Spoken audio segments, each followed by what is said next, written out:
En aquel tiempo Jesús dijo: «Ay de vosotros, escribas y fariseos hipócritas, que cerráis a los hombres el reino de los cielos. Ni entráis vosotros, ni dejáis entrar a los que quieren. Ay de vosotros, escribas y fariseos hipócritas, que viajáis por tierra y por mar para ganar un prosélito, y cuando lo conseguís lo hacéis digno de la hiena, el doble que vosotros. Ay de vosotros, guías ciegos, que decís jurar por el templo no obliga, jurar por el oro del templo sí obliga, necios y ciegos, ¿qué es más, el oro o el templo que consagra el oro? O también, jurar por el altar no obliga, jurar por la ofrenda que está en el altar sí obliga. Ciegos, ¿qué es más, la ofrenda o el altar que consagra la ofrenda?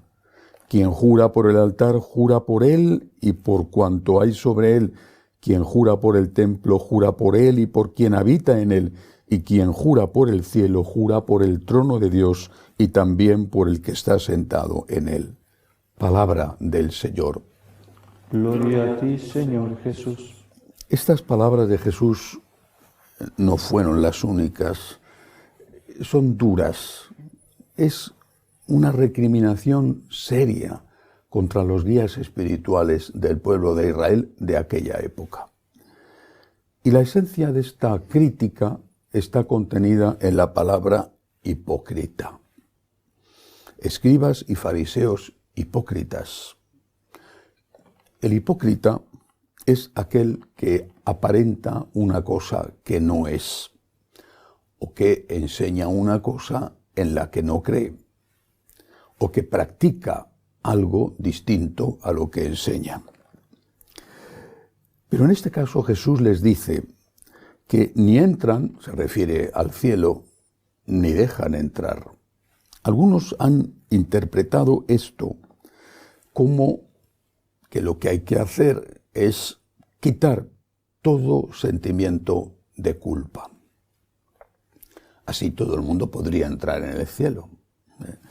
Recuerdo que en una ocasión Benedicto XVI comentaba que cuando él era estudiante de teología, por lo tanto muchos años antes del Concilio Vaticano II, tenía un profesor, ya estaba preparándose entonces el llamado espíritu del concilio, tenía un profesor que decía que si no había pecado, cuando una persona ignoraba que algo era pecado, hay tres condiciones para que haya pecado y una de ellas es que la persona sepa que lo que hace está mal.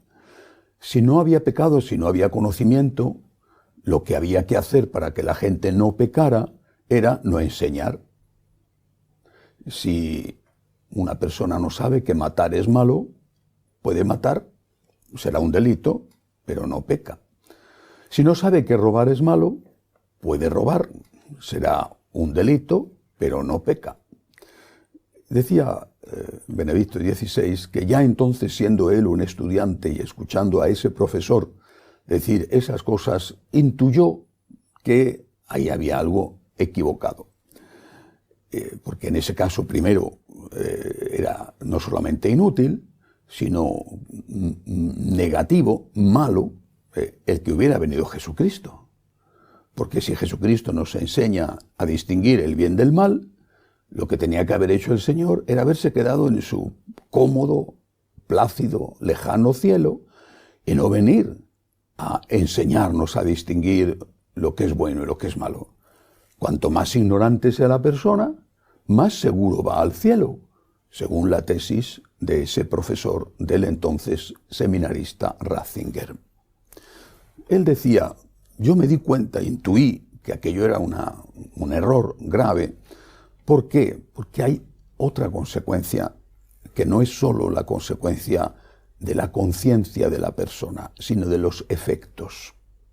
Eso es lo que olvidamos y es lo que olvidan muchos. Siempre pongo este mismo ejemplo, y no porque tenga nada en contra de los que fuman, pero es que es un ejemplo muy sencillo de entender.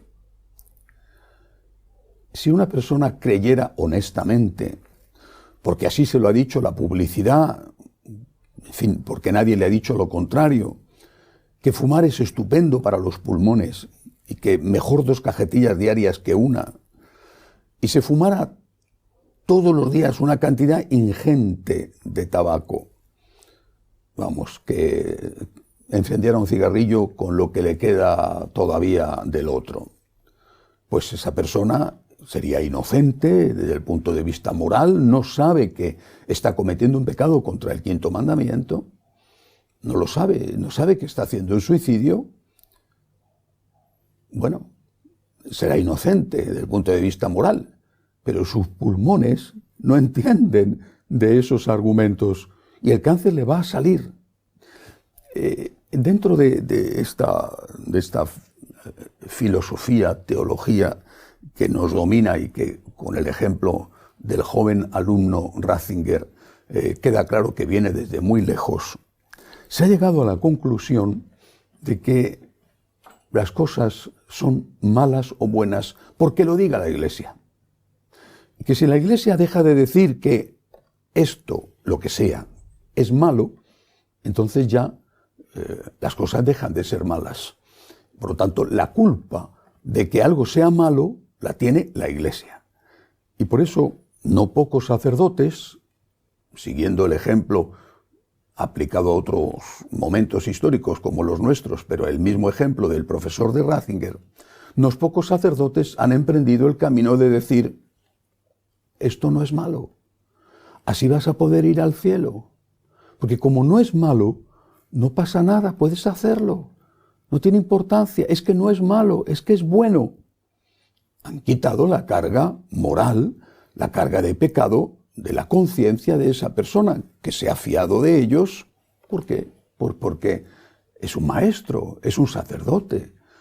Incluso a lo mejor tiene hasta un título prestigioso en alguna universidad de postín, escribe en determinadas revistas, en fin, lo que sea. Hasta es posible que sea obispo. Bueno, si lo dice don fulano, pues entonces podemos hacerlo, porque eso no es malo. Es la Iglesia anticuada, carca, esa Iglesia despreciable, esa Iglesia proscrita, esa Iglesia del pasado, en fin, esa Iglesia de San Francisco o de Santa Teresa o de San Ignacio, esa Iglesia malvada, maldita, horrorosa, esa Iglesia es la que decía que esto era pecado. Ahora ya no, ahora estamos en la nueva Iglesia que nos ha liberado del pecado y nos dice que esto está bien. El problema es que si está bien, lo diga quien lo diga, y si está mal, lo diga quien lo diga. Y si está mal, nos hace daño. Por mucho que te digan, con toda la publicidad del mundo, en el caso de que existiera hoy en día, antes sí existió, que fumar es estupendo, tus pulmones no entienden de publicidad, tus pulmones no entienden de normas morales, el cáncer aparece.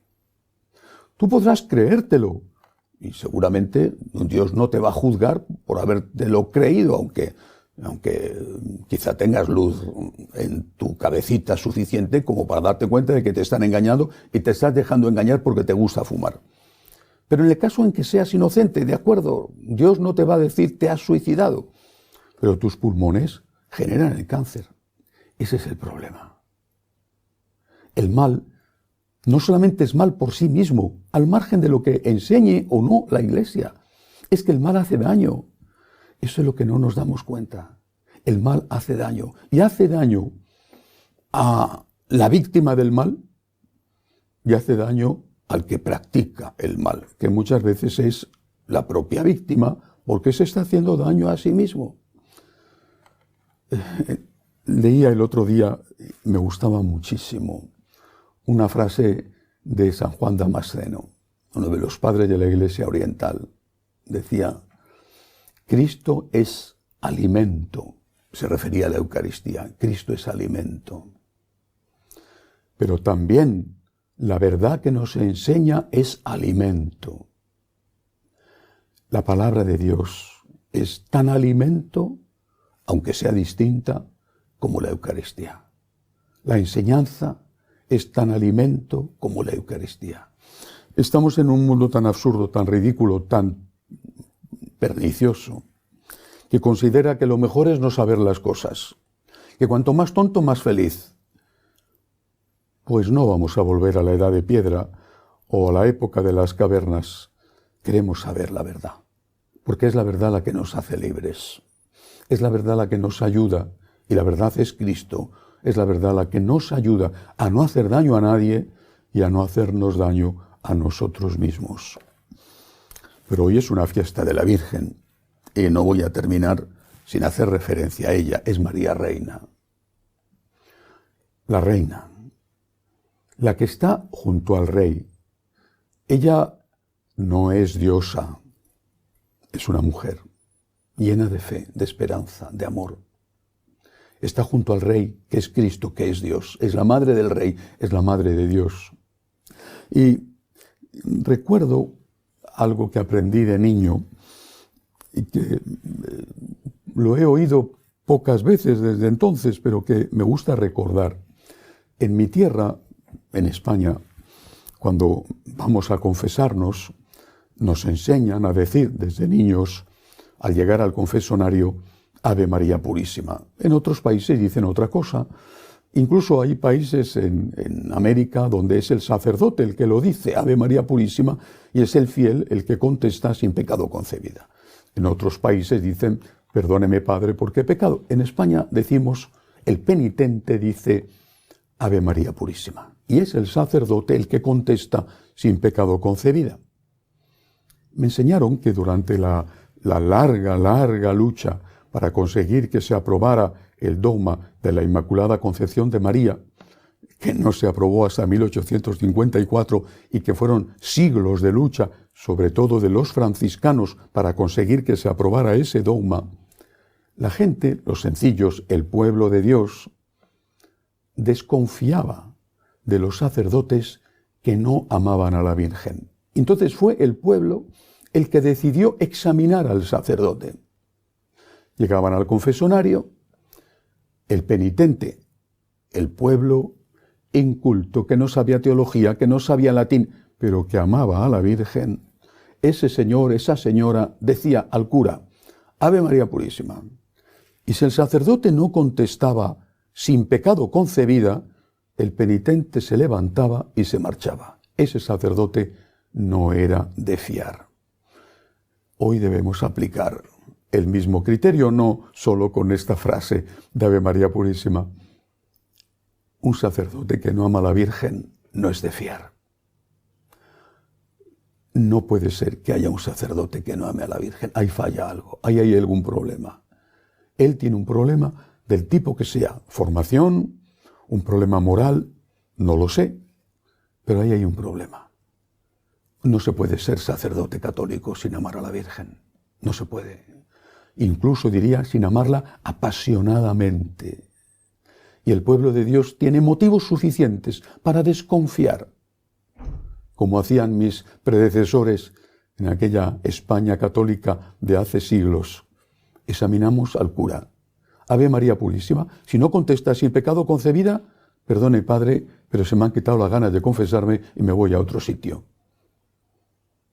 Los sacerdotes están para llevarnos al cielo. Estamos para ser puentes que llevan las personas al cielo. Y si no tenemos a la Virgen como reina, no podremos tener a Jesús como rey. Tendremos otros reyes, otros dioses, otras reinas, quién sabe de qué tipo. Pidamos al Señor por intercesión de María, nuestra reina, por todos los sacerdotes, para que seamos capaces de ser testigos de Cristo y no testigos de nosotros mismos. Que así sea.